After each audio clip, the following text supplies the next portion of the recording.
bonne année à tout le monde, bonne année à tout le monde, bonne année 2024. Nous sommes très bien portés par la grâce de Dieu. Nous sommes venus là pour partager une petite vidéo. Bon, je ne dirais même pas une petite, ce sera un peu long parce que par rapport aux autres vidéos qu'on a eu à faire, c'est ma première vidéo pour cette année 2024. C'est ma première vidéo.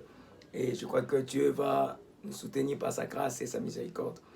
En fait, il y a un thème qu'on a commencé à aborder, c'est moi ici. Parce que j'aimerais aussi particulièrement vous inviter à un très grand programme et que nous avons, c'est moi. C'est un programme qu'on appelle téléchargement spirituel. C'est ce que vous voyez derrière l'écran, l'affiché là. Donc, on appelle téléchargement spirituel. C'est un programme de 4 heures de prière non-stop. De minuit à 4 heures. Ce sont des programmes de nuit. Donc, de minuit à 4 heures, on prie sans stopper. On cherche Dieu. En fait, pourquoi 4 heures? Dieu nous a orientés particulièrement cette année. Comme c'est 2024, Dieu nous a orientés à faire 4 heures en raison des chiffres 4 de l'année 2024. Donc, on va faire 4 heures du temps dans la présence de Dieu et 4 heures du temps non-stop. J'avais dit dernièrement, dans ces 4 heures, on a réparti ça à deux. Il y a la première partie, 2 heures du temps, on va prier qu'en langue. Et puis 2 heures du temps, d'autres 2 heures du temps, on va passer des temps de prière avec intelligence. Je vous expliquerai pourquoi on va faire ça. Voilà pourquoi j'ai fait cette vidéo, pour expliquer cette pensée, pourquoi on va parler des téléchargements spirituels. Pourquoi on va parler des téléchargements spirituels? Parce que nous sommes au début de l'année. Nous sommes au début de l'année, il y a des choses qui doivent être téléchargées spirituellement. Je vais essayer d'expliquer ça maintenant là. Et puis, quand vous allez venir participer à ce moment, c'est qui est vrai, je ne vais pas vous enseigner dans ce programme. On va plus prier.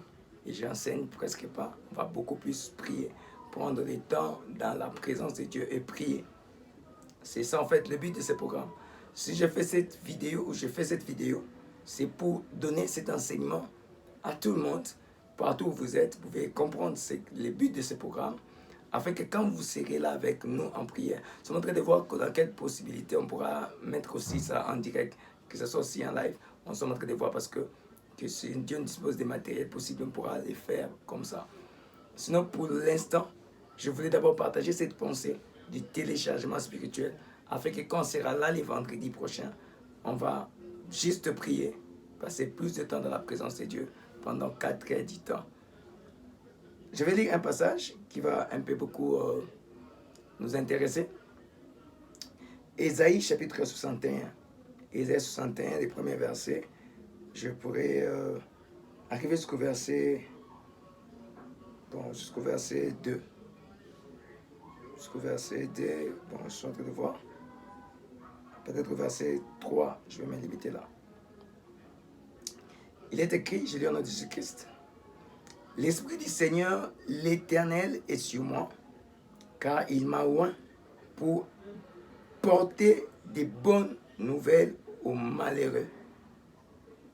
Il m'a envoyé pour guérir ceux qui ont le cœur brisé, pour proclamer aux captifs la délivrance,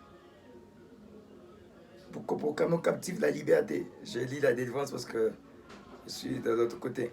On dit, et aux prisonniers la délivrance, pour publier une année de grâce de l'Éternel et un jour de vengeance de notre Dieu, pour consoler tous les affligés. Là, c'est Ésaïe 61.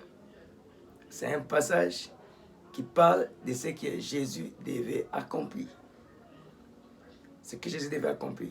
On va maintenant voir le passage de Luc, chapitre 4. Luc, chapitre 4. Luc, chapitre 4. À partir du verset 18. À partir du verset 18. On pourra même lire tous. Si vous avez le temps, lisez tous les chapitres de Luc, chapitre 4, vous allez voir beaucoup de choses à l'intérieur. Je lis d'abord à partir du verset 18. C'est presque la répétition de même passage qu'on vient de lire là. On dit ceci, ici. L'Esprit du Seigneur est sur moi, parce qu'il m'a oint pour annoncer une bonne nouvelle aux pauvres. C'est Jésus qui dit. Il m'a envoyé pour guérir ceux qui ont le cœur brisé. C'est Jésus qui continue à parler. Il dit, pour proclamer aux captifs la délivrance, aux aveugles le recouvrement de la vue, pour envoyer libres les opprimés, pour publier une année de grâce du Seigneur. J'aime la partie qui suit, les 2 versets qui suivent. La Bible continue dit, ensuite il roula les livres et remit aux serviteurs et s'assit. Tous ceux qui se trouvaient dans la synagogue avaient les regards fixés sur lui. Alors il commença à leur dire, aujourd'hui, cette parole de l'Écriture que vous venez d'attendre est accomplie. Amen. Aujourd'hui, cette parole des Écritures que vous venez d'attendre est accomplie. Quelle parole des Écritures? C'est la parole d'Ésaïe, chapitre 61, qu'on vient de lire les premiers versets, jusqu'au verset 3. Il a dit, cette parole des Écritures vient et accomplie. En fait, si vous lisez bien ces passages, vous allez voir que Jésus est en train de dire aux gens, de leur montrer les programmes de Dieu, les programmes qu'il doit accomplir. Parce que là, il a commencé son ministère. Il vient de commencer son ministère. Lisez le chapitre 4, que vous allez voir qu'il vient des déserts, de faire 40 jours de jeûne et prière, tout. Et puis, là, il commence son ministère. Il donne au monde, il donne aux gens de son époque sa mission, son plan d'action. Ce qu'il va accomplir dans sa mission, ces 3 ans de mission. Il dit ce qu'il va faire. Il dit l'Esprit Saint sur moi parce qu'il m'a oint pour annoncer la bonne nouvelle aux pauvres. C'est ce qu'il a fait, il a annoncé la bonne nouvelle. Il dit il m'a envoyé pour guérir ceux qui ont le cœur brisé. Pour proclamer aux captifs la délivrance, aux aveugles le recouvrement de la vie, et renvoyer libre les opprimés et publier une année de grâce du Seigneur. C'était ça sa mission, c'était ça son plan. C'est pas qu'il a compris ça là, non. C'était écrit à son sujet depuis Ésaïe. Ça fait des années passées que cette parole a été écrite à son sujet. Et il devait l'accomplir, il devait le vivre dans sa vie. Ici, je vous rappelle que Jésus avait déjà 30 ans. C'est là quand il a commencé son ministère. Quand il commençait à proclamer ses paroles, il avait déjà 30 ans. Il devait commencer son ministère là. Et la Bible dit, il commence son ministère avec ses déclarations. Il montre la mission qu'il va accomplir. Et ici, il affirme que cette parole est accomplie. Comment on peut expliquer que cette parole est accomplie? En fait, quand vous voyez tout ce qu'il a expliqué ici, il a détaillé des choses que lui est appelé à accomplir. En fait, il a détaillé sa mission. Et quand vous allez lire les passages du chapitre 4 ici, on commence au premier verset, vous allez voir quelque chose qui s'est passé.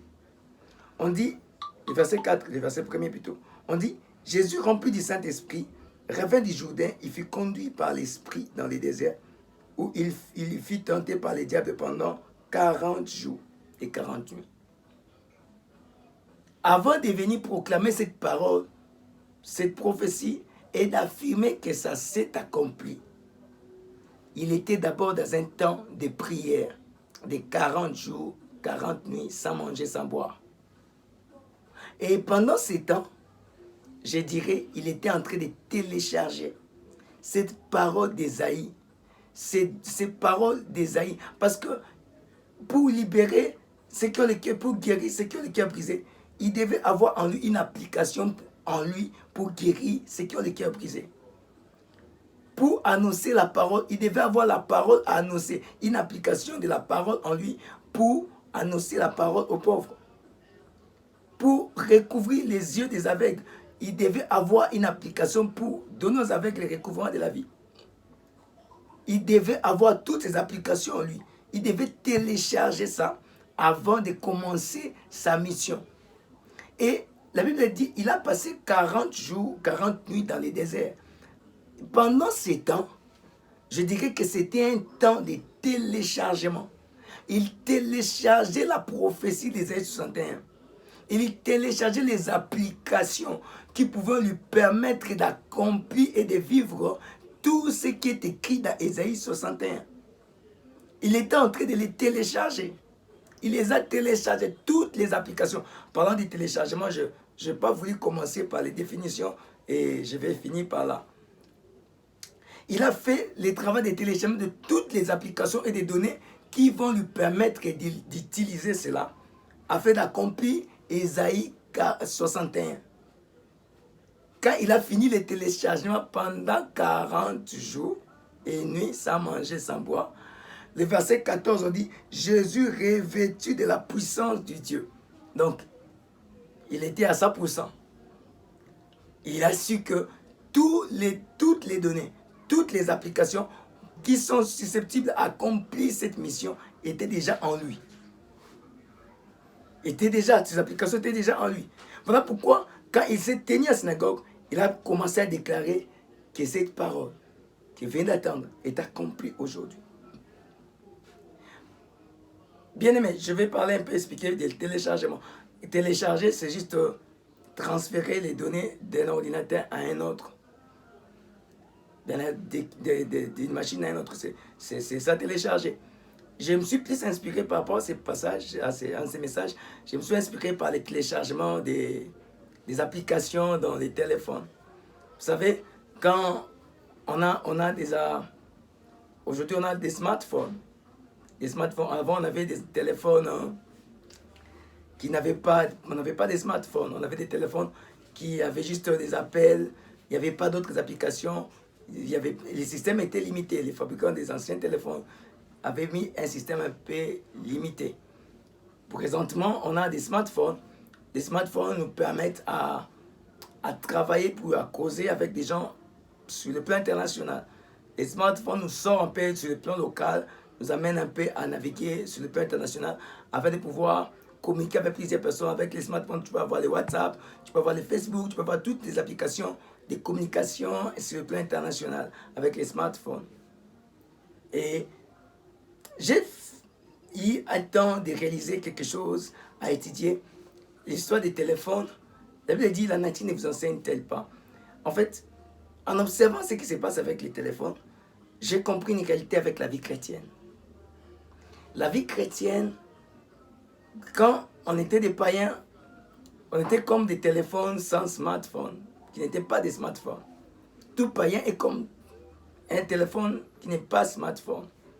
Mais quand on devient enfant de Dieu, on reçoit Christ comme un sauveur, Dieu installe son système en lui et on devient comme des smartphones. On a la possibilité de naviguer sur le plan spirituel et sur le plan international. On a la possibilité. Mais vous allez remarquer avec moi, tous fabricants de téléphones, de smartphones, ils ont mis dans les smartphones des systèmes ou des applications qui sont attachées au système. Et vous allez remarquer que certaines applications demandent l'Internet, d'autres applications ne demandent pas l'Internet. Les applications du système, ils ont établi ça comme ça. Et quand vous allez aussi voir plus loin, dans chaque smartphone, vous pouvez prendre les Android, les iPhones, tout ça, vous allez comprendre avec moi, vous allez voir, on a mis toujours une application comme magasin. On a mis déjà des applications nécessaires au système du téléphone pour vous permettre des paniers à communiquer avec les gens, certaines personnes, peut-être sur le plan local, peut-être sans connexion. Mais ils ont mis aussi une application comme magasin pour nous permettre d'acheter d'autres applications, donc à télécharger d'autres applications selon notre désir afin de bien utiliser notre téléphone. Des applications qui nous seront utiles par rapport à l'utilisation du téléphone. Et ces magasins, on appelle ça App Store ou Play Store. Ça dépend. Les App Store, c'est pour les Apple. Et pour les autres Android, on appelle ça Play Store. Vous allez voir ça dans vos téléphones. Et ces Play Store ou App Store, ça nous permet de télécharger les applications qui ne sont pas dans les systèmes, de les acheter pendant des téléchargements. C'est une forme d'achat. On achète une application dans ces magasins qu'on appelle App Store ou Play Store. Et quand on l'achète, quand on achète ces applications, qu'est-ce qui se passe? On les télécharge et puis on l'installe dans notre téléphone, on commence à l'utiliser. C'est ça qu'on appelle App Store, c'est l'utilisation de App Store. Et vous allez comprendre avec moi aussi, la vie chrétienne est comme, les chrétiens sont comme des téléphones smartphones. Dieu, quand on a reçu Christ comme Seigneur Sauveur, nous sommes devenus de nouvelles créatures. Les choses anciennes sont passées, nous sommes maintenant de nouvelles créatures. En nous, Dieu a installé les systèmes du royaume. Quand je parle des systèmes du royaume, je parle des saluts, des avantages du salut. Il faisait même dire, Dieu nous a béni toutes les bénédictions spirituelles de l'Église en Christ. C'est Jésus qui nous a bénis. Dieu nous a bénis par Jésus qui toutes les bénédictions spirituelles dans l'Église en Christ. Donc, Dieu a installé tous les systèmes du royaume en nous. Mais en installant les systèmes du royaume, il a mis aussi une application qu'on appelle App Store. Cette application te permet de télécharger certaines applications célestes qui vont être utiles à ta mission sur la terre. Chacun de nous a une parole comme la parole d'Ésaïe qui est attachée à sa vie. Chacun de nous a une prophétie, a une mission qu'il doit accomplir. Jésus devait accomplir cette mission d'Ésaïe. C'était une parole attachée à sa vie, une prophétie attachée à sa mission. Chacun de nous a ses prophéties, a ses prophéties liées à sa mission, à ce qu'il doit accomplir sur la terre, sur cette terre des hommes. Et tu as reçu des prophéties de la part des prophètes. Tu connais aussi que ta mission, Dieu t'a appelé à ça, à ça, à ça, à X ou quelque chose. Tu connais ta mission. Le problème est que cette mission, tu dois connaître la saison et tu dois comprendre que qu'est-ce qu'il faut télécharger. Des choses qu'il faut télécharger dans les mondes spirituels, c'est les prophéties, des choses que tu dois télécharger dans les mondes spirituels pour des applications que tu dois télécharger dans les mondes spirituels pour te permettre d'accomplir pleinement la mission. Les App Store dans la vie des chrétiens, c'est ce que j'appelle les Saint-Esprit. Les Saint-Esprit, Dieu a déposé en nous les Saint-Esprit comme les App Store. Par les Saint-Esprit, nous pouvons entrer en Dieu. Nous pouvons entrer par les Saint-Esprit, en utilisant les Saint-Esprit pour télécharger les applications célestes, les applications qui vont nous permettre à vivre la mission de Dieu et accomplir la mission de Dieu sur cette terre. 2024 vient de commencer. Il y a une mission que tu dois accomplir en cette année. Il y a un programme de Dieu que tu dois accomplir. Tu dois connaître que ce programme de Dieu afin de l'accomplir. Tu dois comprendre les programmes de Dieu en cette année pour ta vie afin de l'accomplir. Quel est le programme de Dieu pour toi en cette année? Dieu a prévu quoi cette année? Des fois, nous crions bonne année au début de l'année, bonne année. Et puis on commence l'année comme ça, comme tout le monde. Et puis on ne s'étonne pas. Et puis à la fin de l'année, on se dit, Seigneur, tu avais dit, ceci va s'accomplir, tu n'as pas vu. Est-ce que tu as compris ce que tu devais faire pour vivre ce que Dieu avait promis? Beaucoup de gens ont raté leur mission de certaines années parce qu'ils n'ont pas su télécharger les applications spirituelles pour les permettre d'accomplir la mission. Jésus, avant de commencer la mission, regardez bien, quand je dis le Saint-Esprit, notre App Store, qui nous permet de télécharger l'application, regardez, Luc chapitre 4, là qu'on vient de lire, le verset 18. Lisez le verset premier. Le verset premier dit ceci. Jésus, rempli du Saint-Esprit, revint du Jourdain et fut conduit par l'Esprit dans le désert, où il fut tenté par les diables pendant 40 jours, 40 nuits. Il ne mangeant rien durant ces jours-là. Après qu'il fut écoulé, il eut faim. J'ai dit le Saint-Esprit est notre App Store qui nous permet de télécharger les applications célestes afin d'accomplir la mission selon les prophéties qui ont été dites sur nous.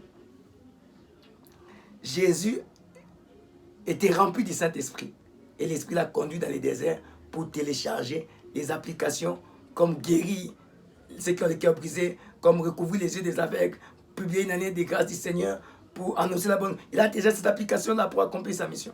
Et il a vécu, lisez chapitre 4 tout entier. Vous allez voir que Jésus a délivré des malades, a guéri des malades, a délivré des gens. Il a accompli ce qu'il vient de lire. Il a accompli ça tous les chapitres 4. Lisez ça, vous allez voir. Qu'est-ce que toi, tu dois accomplir en cette année 2024? Qu'est-ce que Dieu t'a appelé à accomplir? Il y a des dons que tu dois télécharger dans la présence de Dieu pour te permettre à vivre la mission de Dieu sur cette terre en cette année, cette mission de Dieu, le programme de Dieu en cette année. Il y a des capacités, des sagesses, de l'intelligence, des choses que tu dois télécharger, des instructions que tu dois télécharger de la présence de Dieu. Et tout doit se passer maintenant en janvier. Tu ne dois pas attendre février. Ça doit se passer au début de l'année.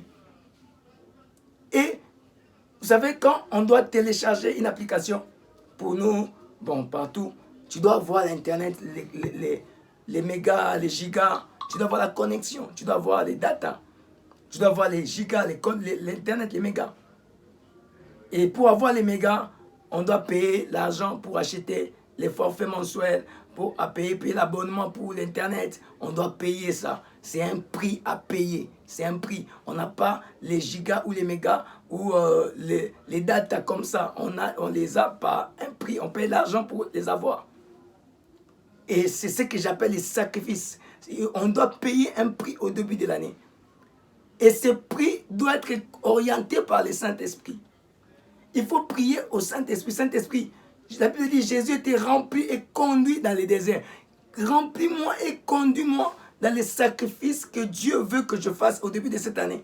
Quel est le sacrifice que Dieu veut que tu fasses pour télécharger les applications, pour te permettre d'accomplir ta mission en cette année? Quels sont les sacrifices à faire? Demande à Dieu les sacrifices. Saint-Esprit, remplis-moi et conduis-moi. Quel est le prix à payer? Pour d'autres, pour certaines personnes, ce sera peut-être que les jeunes. Comme Jésus l'a gêné. Pour d'autres personnes, ce sera peut-être que la prière. Comme nous, dans le ministère de sa présence, Dieu nous a demandé de passer pendant 4 heures du temps dans la prière chaque vendredi de minuit à 4 heures. C'est un sacrifice. Et 2 heures du temps en langue. On a commencé ça hier. Le vendredi, j'ai vu les gens prier 2 heures du temps en langue. C'était pas facile pour certaines personnes. On va s'habituer. Il nous reste que des vendredis. Je t'invite à ne pas manquer à ce programme. Donc, il faut être conduit par l'Esprit. Parce que le Saint-Esprit, c'est le App Store. Il doit te conduire dans quel sacrifice que tu dois payer. Dans quelle direction des sacrifices que tu dois payer. Ça peut être les nuits de prière. Ça peut être les jeûnes. Ça peut être je ne sais quoi. Demande au Saint-Esprit quel sacrifice que tu dois payer en ce début de l'année. Jésus, il devait faire 40 jours. Il devait faire 40 jours. Vous allez voir Jésus, tant que son téléchargement n'était pas à 100%, il n'avait fait aucun miracle. Il n'avait fait rien parce que les applications pour accomplir ces miracles n'étaient pas encore activées. Regardez, pendant qu'il gênait, quand il a fini les 40 jours, les diables viennent demander si tu es fils de Dieu, transforme ces pierres en pain. C'est pourquoi il n'avait pas fait ça. Parce qu'il n'était pas encore à 100% de téléchargement de l'application pour transformer les pierres en pain. Quand le diable est parti, dans le verset 14, on dit Jésus revêtu de la puissance. Ah, là maintenant, il était à 100%. Il pouvait maintenant transformer la pierre en pain. Les pierres en pain. Il pouvait les faire. Mais quand le diable est venu anticiper, il n'était pas à 100%. Bien aimé, il y a des choses que tu ne dois pas faire tant que tu n'es pas encore à 100% de téléchargement de certains grades, de certains dons. Beaucoup de gens se livrent dans certaines directions, ils s'exposent dans certaines directions, alors qu'ils ne sont pas encore téléchargés à 100%. Le reste de la présence de Dieu. Paye les prix dans la prière, paye les prix dans le jeûne, paye les prix selon que le Saint-Esprit te conduit. Laisse-toi être téléchargé à 100%. Si tu es encore 99%, ne fais rien. Reste, ne sors pas, ne bouge pas. S'il faut rester tout le mois de janvier en prière, reste en prière. Télécharge avec l'Esprit, télécharge avec Dieu, télécharge. Et tu verras, quand tu auras 100%, tu peux faire tout ce que tu sens faire. Et tu vas accomplir tu vas remarquer, tu vas commencer à vivre toutes les prophéties que Dieu t'a dites par les prophètes. Tu vas les vivre en cette année.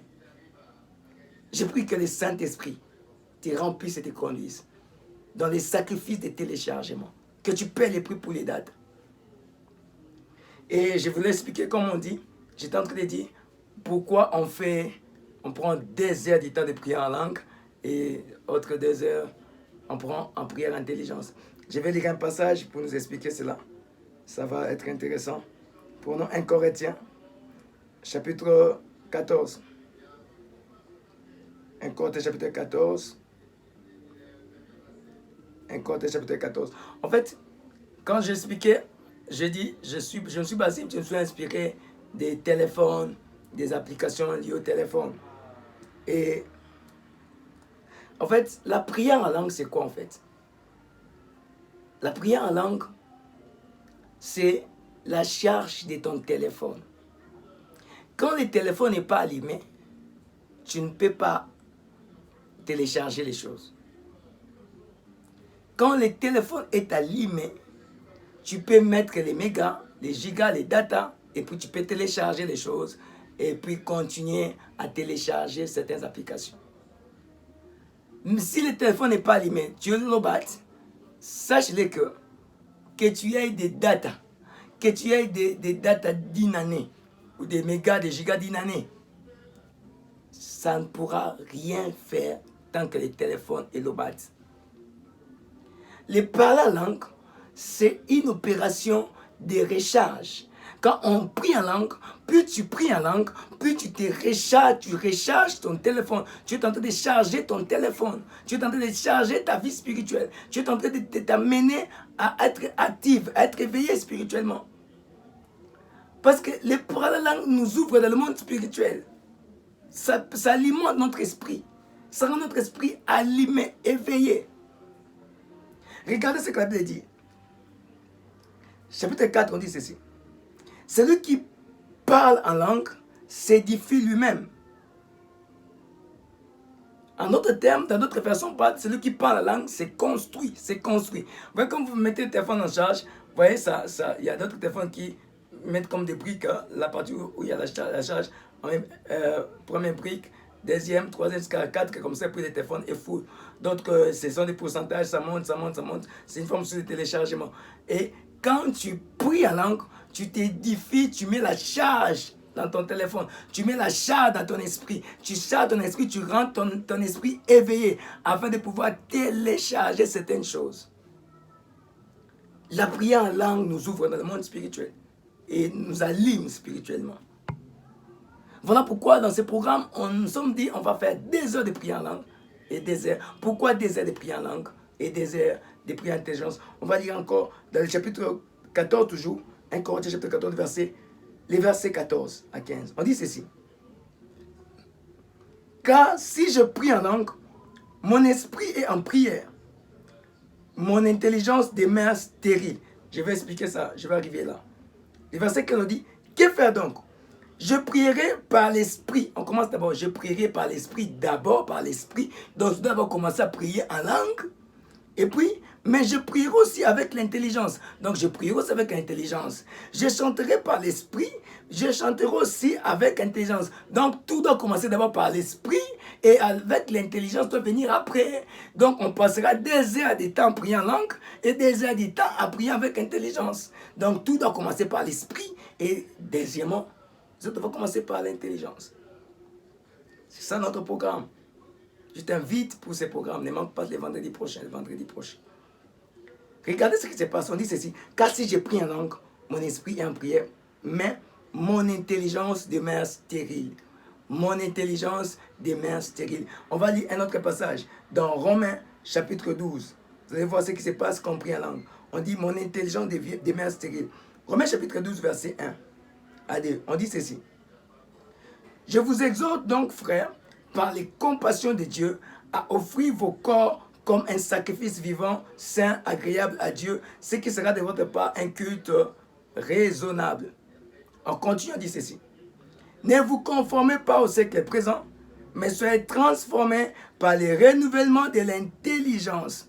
Soyez transformés par le renouvellement de l'intelligence. Là-bas, on dit, si on prie en langue, notre intelligence demeure stérile. Mais si Paul dit, si soyez transformés par le renouvellement de l'intelligence, afin que vous discerniez quelle est la volonté de Dieu, ce qui est bon, agréable et parfait. Afin que quand l'intelligence est renouvelée, on peut discerner la volonté de Dieu, ce qui est agréable, bon et parfait.